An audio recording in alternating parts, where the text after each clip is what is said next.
Hola a todos, mi nombre es Ian Pons Acebrón, soy abogado y bienvenidos a Divulgación Jurídica de Ya. En el vídeo de hoy vamos a ver los requisitos para solicitar la nacionalidad española por residencia.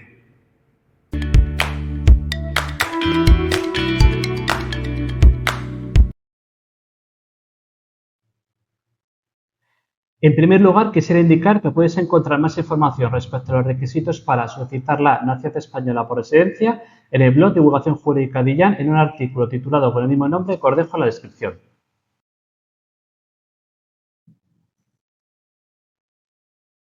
Lo primero que tener en cuenta son los años de residencia, que se regulan en el artículo 22.2 del Código Civil. En primer lugar, existe un plazo general que es de 10 años. En segundo lugar, existe un plazo de 5 años que se aplica a los refugiados. En tercer lugar, existe un plazo reducido de solo 2 años que se aplica a los nacionales de origen de Iberoamérica. Aquí se incluye a Puerto Rico, pero hay que aclarar que se excluye a Haití, al ser un país latinoamericano, pero no iberoamericano. Asimismo, también se incluye el plazo de 2 años para aquellos nacionales de origen de Andorra, Filipinas, Guinea Ecuatorial, Portugal o sefardíes. Por último, también existe el plazo de 1 año para aquellas personas que se encuentren en alguno de los siguientes supuestos.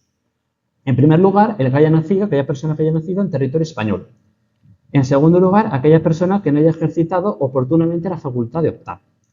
En tercer lugar, aquella persona que haya estado sujeto legalmente a la tutela o curatela con facultades de representación plena, guarda o acogimiento por parte de un ciudadano o institución española durante un plazo de 2 años consecutivos, incluso si continuara en esta situación en el momento de la solicitud. También se aplica el plazo de 1 año a aquella persona que en el momento de la solicitud llevase 1 año casado con un español o española y no estuviese separado legalmente o de hecho.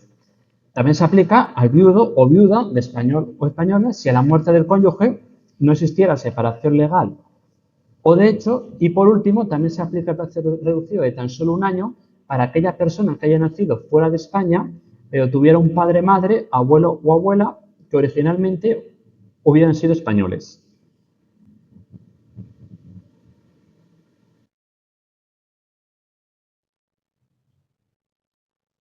Además de todos los puestos anteriormente, hay que aclarar que la residencia habrá de ser legal, continuada inmediatamente ante la petición. Ahora veremos qué consiste en cada concepto.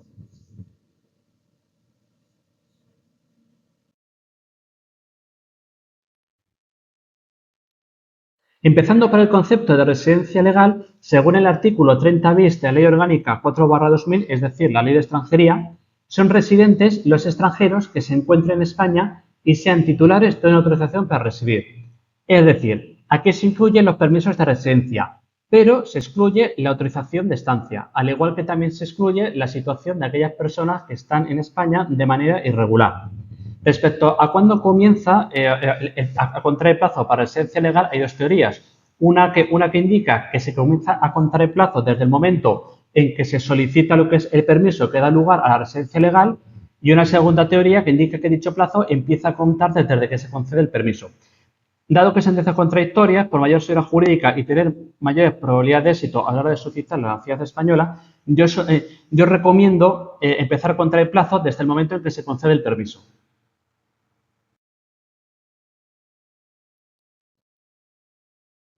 Residencia continuada. Debe entenderse la residencia continuada en el concepto jurídico de residencia habitual.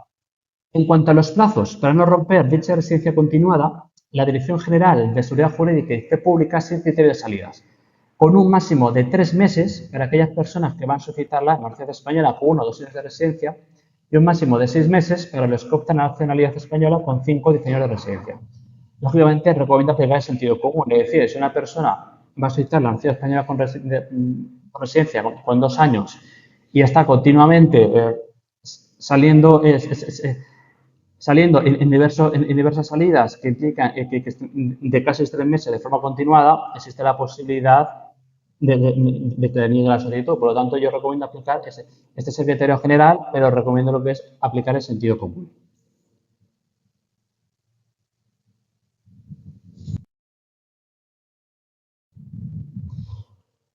Además, la residencia habrá de ser inmediatamente anterior a la solicitud.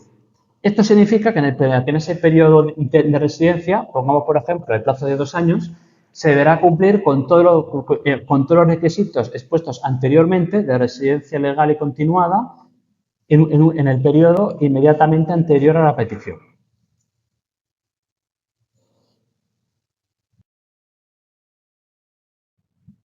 Además, habrá que demostrar buena conducta cívica y suficiente grado de integración en la sociedad española.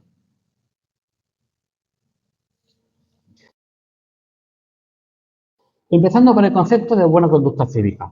La buena conducta cívica debe demostrar el solicitante.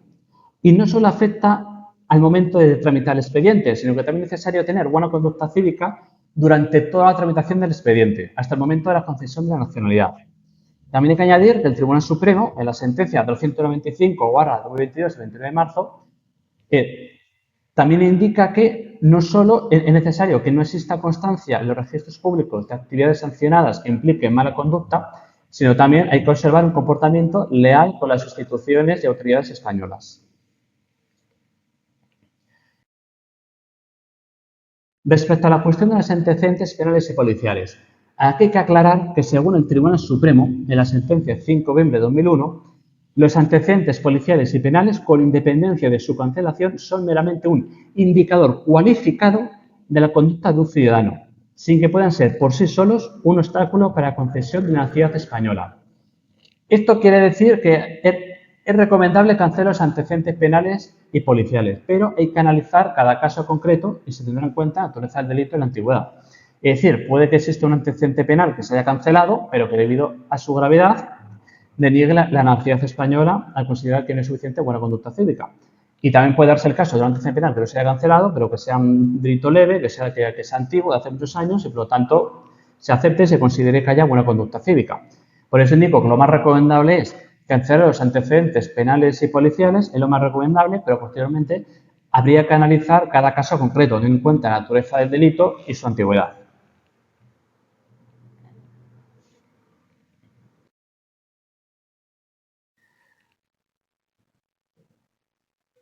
En cuanto a las sanciones administrativas, hay que tener en cuenta que las sanciones administrativas, por ejemplo, una multa de tráfico, no cuentan como antecedentes penales o policiales.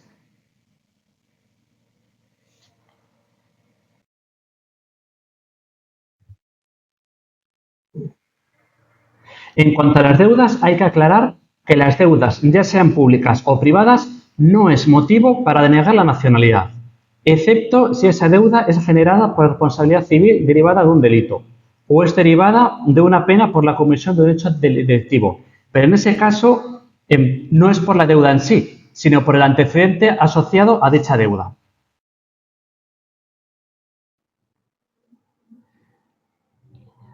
Asimismo, habrá que demostrar un suficiente grado de integración en la sociedad española. Esto quiere decir que se valorará cada caso concreto. No obstante, entre la documentación a aportar se incluye una prueba del idioma español, la prueba DELE, junto con una prueba de conocimientos constitucionales y socioculturales de España, la prueba CCS del Instituto Cervantes. Hay que aclarar que hay exenciones. Por ejemplo, la prueba de idiomas para hispanohablantes, los hispanohablantes están exentos de dicha prueba de idiomas y asimismo también están exentos de la prueba de conocimientos constitucionales y socioculturales, es decir, el CCSE, para aquellas personas que tengan la ESO. Asimismo, también se puede rechazar la nacionalidad por no tener suficiente grado de integración en la sociedad española en algunas circunstancias concretas. Por ejemplo, en las situaciones de poligamia.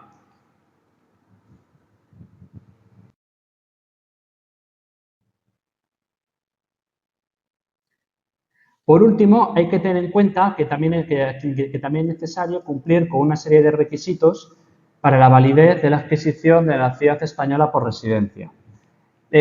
Todo esto, como ya os voy a explicar, que esta diapositiva se regula en el artículo 23 del Código Civil. Dicho artículo establece que son requisitos comunes para validez de la adquisición de la nacionalidad española por opción, carta de naturaleza o residencia, que es de lo que trata este vídeo. En primer lugar, que el mayor de 14 años y capaz para prestar una declaración por sí jure o prometa fidelidad al rey y obediencia a la Constitución y las leyes. Es decir, si se concede si se aprueba la nacionalidad española, posteriormente habrá que realizar una jura para la nacionalidad española, si esa persona es mayor de 14 años. Además, esto también implica que esa misma persona, esa persona que se concede la nacionalidad española, debe renunciar a su anterior nacionalidad. No obstante, quedan a salvo de este requisito aquellos aquellos naturales de los países mencionados en el apartado 1 del artículo 24. Es decir, aquellos originarios de países iberoamericanos, Andorra, Filipinas, Guinea Ecuatorial o Portugal, que no deben renunciar a su nacionalidad, por lo tanto pueden tener la doble nacionalidad. Asimismo, por último, también hay que aclarar que también es un requisito para validez de la nacionalidad española por residencia, por último, que la adquisición se escriba en el registro civil español.